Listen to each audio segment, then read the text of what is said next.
Hey there, and welcome to True Scary Stories. Before we dive in, don't forget to hit that like button, subscribe to the channel, and drop a comment telling us where you're from and what time you're watching. That helps YouTube know you love creepy stories, and it'll keep sending more your way. 3 True Neighbors Horror Stories. Hey everyone, it's Mr. Nightmare here. Before we get into tonight's stories, I want you to think about something. Your neighbors. The people living just on the other side of your wall, or across the hallway, or in that house you can see from your bedroom window. You smile at them, you wave, maybe you make small talk about the weather. But how well do you really know them? What happens behind their closed doors when no one's watching? Tonight, I've got 3 true stories sent in by subscribers, stories that'll make you think twice about the people living right next door. So turn off your lights, put on your headphones, and let's get into it. Story 1. The Apartment Above Me. This first story comes from a guy named Derek, who was 24 at the time this happened. Derek had just moved into his first apartment by himself in Portland, Oregon. It was a small one-bedroom place on the second floor of an older building. Nothing fancy, but it was his.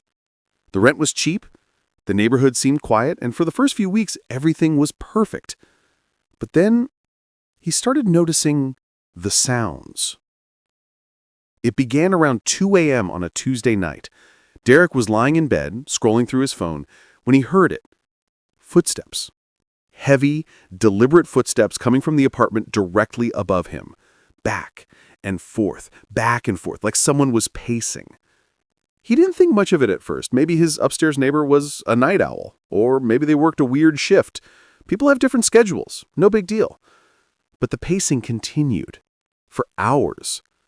Derek eventually fell asleep around 4 a.m., but when he woke up the next morning, he was exhausted. The next night, it happened again, 2 a.m., like clockwork. The footsteps would start, slow and methodical, pacing from one end of the apartment to the other. Back and forth, and they wouldn't stop until sunrise. After about a week of this, Derek was running on fumes. The dark circles under his eyes were getting worse, and his coworkers were asking if he was feeling okay. He decided he needed to do something about it. So, one evening, around 7 p.m., he went upstairs to knock on his neighbor's door. The hallway on the third floor was dimly lit, and there was this weird smell, like old cigarettes mixed with something sour, something that had been sitting too long. Derek found apartment 3B and knocked. No answer. He knocked again, harder this time. Still nothing. He could hear a TV on inside playing quietly, but no one came to the door. Maybe they're just ignoring me, Derek thought. He went back downstairs, frustrated but too tired to care. That night, the pacing started again. 2 a.m., like always. But this time, Derek noticed something different. The footsteps weren't just pacing anymore. They were stopping, right above his bed. He could hear them stop directly overhead, and then nothing. Just silence. A heavy, suffocating silence. Derek held his breath, staring up at his ceiling, his heart pounding. After about 30 seconds, the footsteps started again, moving to a different part of the apartment. This went on for another week. Derek tried knocking on the door 3 more times, at different hours of the day. He never got an answer. He even tried asking the building manager about the person in 3B, but the manager just shrugged and said, "Oh, that's Mr. Hendricks. He keeps to himself. Been here longer than anyone." Derek didn't know what else to do. He was losing his mind from lack of sleep. The pacing, the stopping, the feeling that someone was standing directly above him in the middle of the night, it was driving him crazy. So he did what any desperate person would do. He decided to go up there one more time, but this time, he was going to wait. It was a Saturday night. Derek positioned himself in the third-floor hallway around 1:45 a.m., sitting on the floor with his back against the wall across from apartment 3B. The building was dead silent. No one else was awake. He could hear his own breathing, the distant hum of the refrigerator in someone's apartment. And then, At exactly 2 a.m., he heard it. The footsteps started inside 3B. Slow, heavy, deliberate. Derek's pulse quickened. He stood up, approached the door, and pressed his ear against it. The pacing was loud now, clear as day. Back and forth, back and forth. He raised his hand and knocked. The footsteps stopped immediately. Derek waited, his breath caught in his throat. Silence. Then, from the other side of the door, he heard something that made his blood run cold. A voice. Low, raspy, barely a whisper. "I know you've been listening." Derek stammered backward, his heart slamming in his chest. He couldn't say anything. The voice spoke again. "Every night, I hear you down there, breathing, waiting. Do you think I don't know?" Derek turned and ran. He didn't care how loud his footsteps were, didn't care if he woke up the whole building. He bolted down the stairs, into his apartment, and locked every lock on his door. He shoved a chair under the doorknob for good measure. His hands were shaking so bad that he could barely hold his phone as he sat on his couch trying to process what had just happened. The pacing started again at 2:15 a.m. But this time it was different. The footsteps weren't just above him. They were moving toward the door of 3B. He could hear them in the hallway above, creasing on the old floorboards. And then they started coming down the stairs. Slow. Deliberate. One step at a time. Derek froze. He stared at his door, at the chair wedged under the knob, at the locks. The footsteps reached his floor. They were in his hallway now, getting closer, closer. And then they stopped, right outside his door. Derek didn't move. He didn't breathe. He sat there in the darkness, staring at that door, waiting for the knob to turn, waiting for something to happen. But nothing did. After about an eternity, the footsteps retreated. Back up the stairs, back into 3B, and then silence. Derek didn't sleep that night, or the next. By Monday, he'd already contacted his landlord about breaking his lease. He moved out 2 weeks later, and he never found out who or what was in apartment 3B. But here's the thing that still haunts him to this day. About a month after he moved out, Derek was talking to a friend who still lived in that building.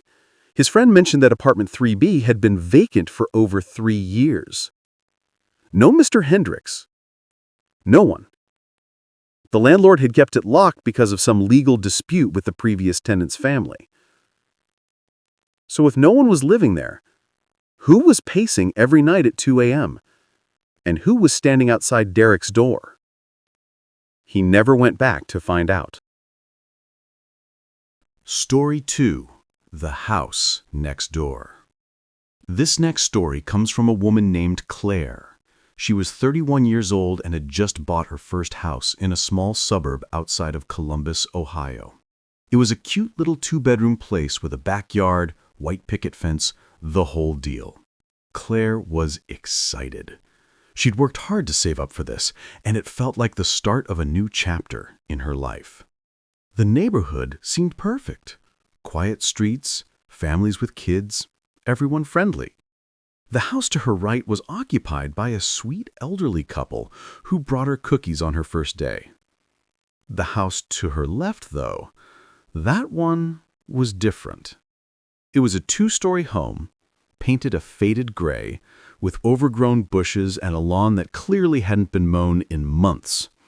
The windows were always covered with thick curtains, and Claire never saw anyone come or go. She asked the elderly couple about it one day, and they exchanged this weird look before the wife said, "Oh, that's the Brennan place. They keep to themselves. You probably won't see much of them." Claire thought it was odd, but she didn't push it. She had enough to worry about with unpacking and... Story 2. The House Next Door. This next story comes from a woman named Claire. She was 31 years old and had just bought her first house in a small suburb outside of Columbus, Ohio. It was a cute little two-bedroom place with a backyard, white picket fence, the whole deal. Claire was excited. She'd worked hard to save up for this, and it felt like the start of a new chapter in her life. The neighborhood seemed perfect. Quiet streets, families with kids, everyone friendly. The house to her right was occupied by a sweet elderly couple who brought her cookies on her first day. The house to her left, though, that one was different. It was a two-story home, painted a faded gray, with overgrown bushes and a lawn that clearly hadn't been mowed in months. The windows were always covered with thick curtains, and Claire never saw anyone come or go. She asked the elderly couple about it one day, and they exchanged this weird look before the wife said, "Oh, that's the Brennan place. They keep to themselves. You probably won't see much of them." Claire thought it was odd, but she didn't push it. She had enough to worry about with unpacking and settling in. But then, about 2 weeks after she moved in, she started noticing something strange. Every night, around 11 p.m., she would hear her back gate open and close. It was a distinct sound, a rusty squeak followed by a soft click. The first few times she figured it was just the wind, but one night she decided to check. She turned off all the lights in her house and looked out her bedroom window, which faced the backyard. And there, standing at her back gate, was a figure. It was too dark to make out any details, but she could see the silhouette of a person. They were just standing there, not moving, not doing anything, just standing at her gate, facing her house. Claire's stomach twisted. She watched for a few minutes, and then the figure turned and walked away, disappearing into the shadows between her house and the Brennan place. Claire didn't sleep much that night. She told herself it was probably nothing, maybe a neighbor checking on something, maybe someone who got confused in the dark. But it happened again the next night, and the night after that. Always around 11 p.m., always the same figure standing at her gate, staring at her house. By the fourth night, Claire was terrified. She called the police, and they sent an officer out to take a report. He walked around her property, checked the gate, and found nothing. "Probably just kids messing around," he said. "But keep an eye out and call us if you see them again." That night, Claire set up her phone on her windowsill, recording the backyard. She wanted proof. She wanted to know who this was.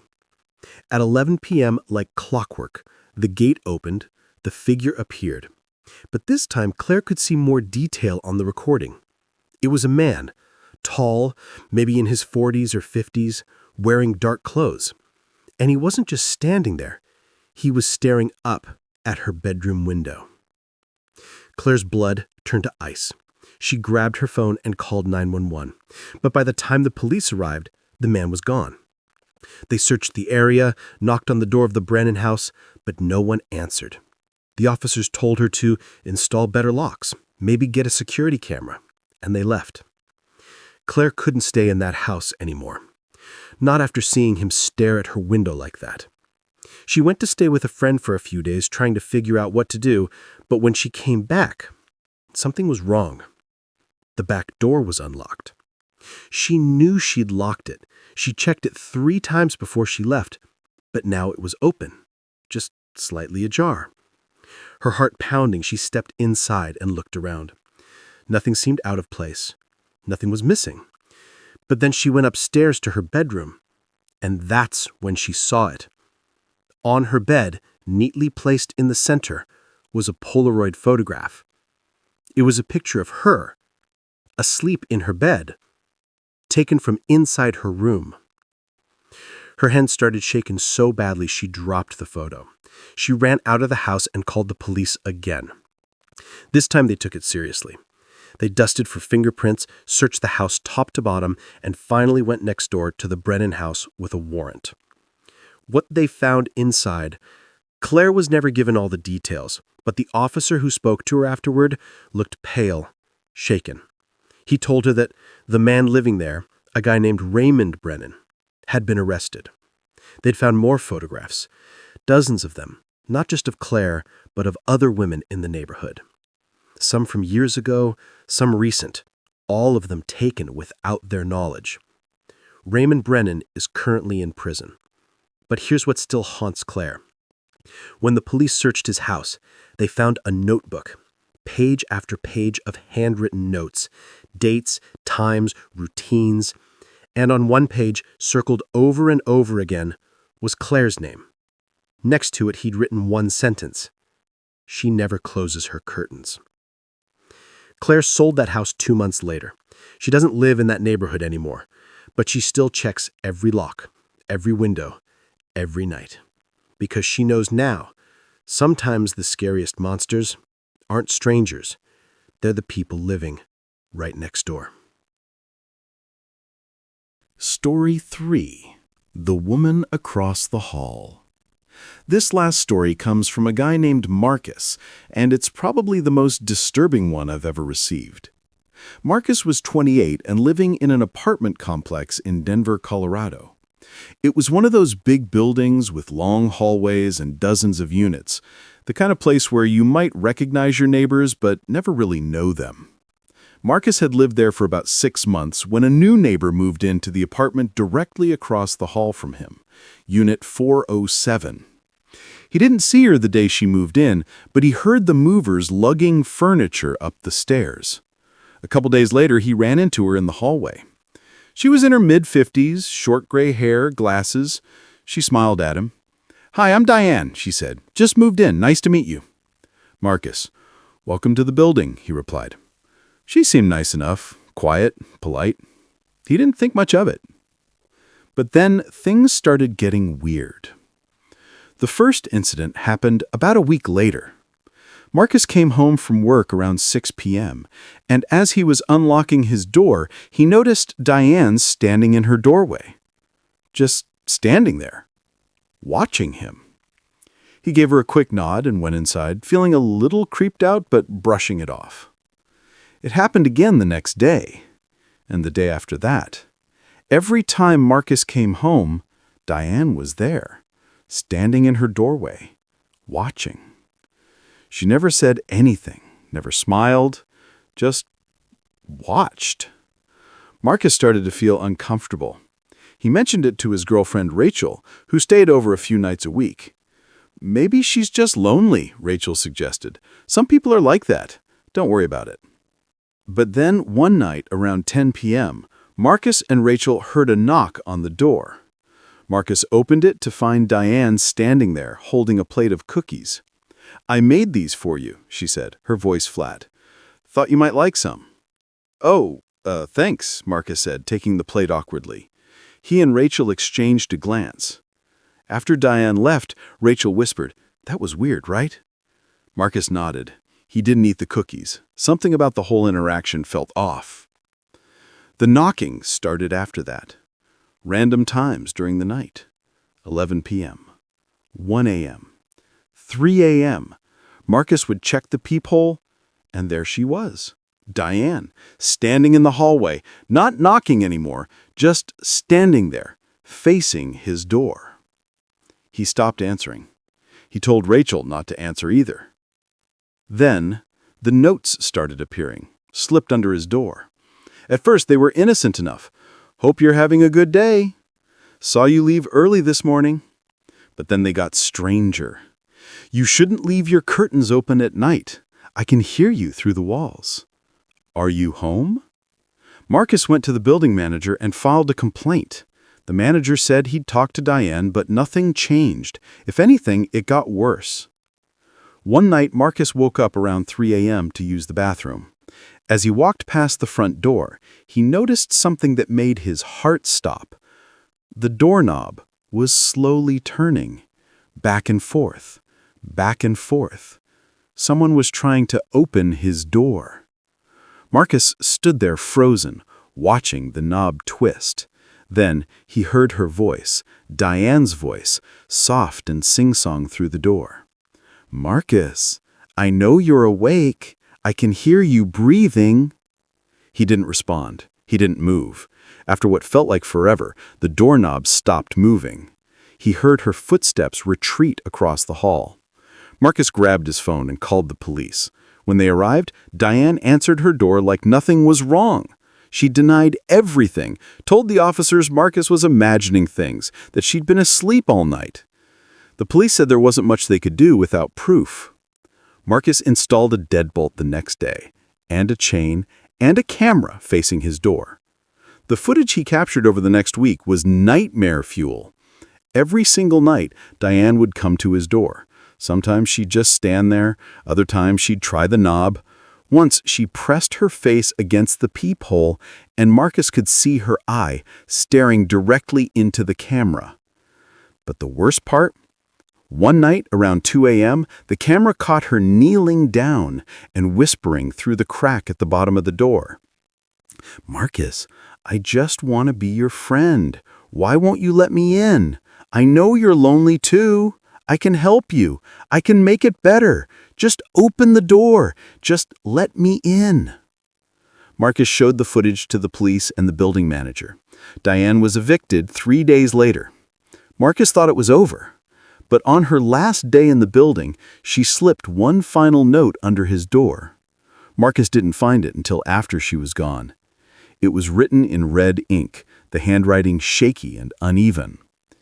"You can't keep me out forever. I'll always be watching. Even when you don't see me, I'm there. I know where you go. I know what you do. You're mine, Marcus. You've always been mine." Marcus broke his lease and moved out 2 weeks later. He didn't tell anyone where he was going. He deleted his social media accounts. He changed his phone number. Because here's the thing he never told anyone, not even Rachel. About a month after he moved, he was walking through a grocery store in a completely different part of the city, and at the end of one of the aisles, partially hidden behind a display of cereal boxes, he saw her, Diane, staring at him, smiling. By the time he got to the end of the aisle, she was gone, but Marcus knows she's out there, somewhere, still watching, still waiting. And he wonders, how long until she finds out where he lives now? So, there you have it. 3 true stories about neighbors who turned out to be something far worse than anyone could have imagined. It makes you think, doesn't it? The people living just a few feet away from you, you trust them because they're supposed to be part of your community, part of your everyday life. But sometimes the person right next door is the last person you should trust. If you've got your own true horror story, send it my way. Maybe yours will be featured in the next video. Until then, sleep tight. And maybe, just maybe, check your locks one more time tonight. This is Mr. Nightmare. I'll see you in the next one.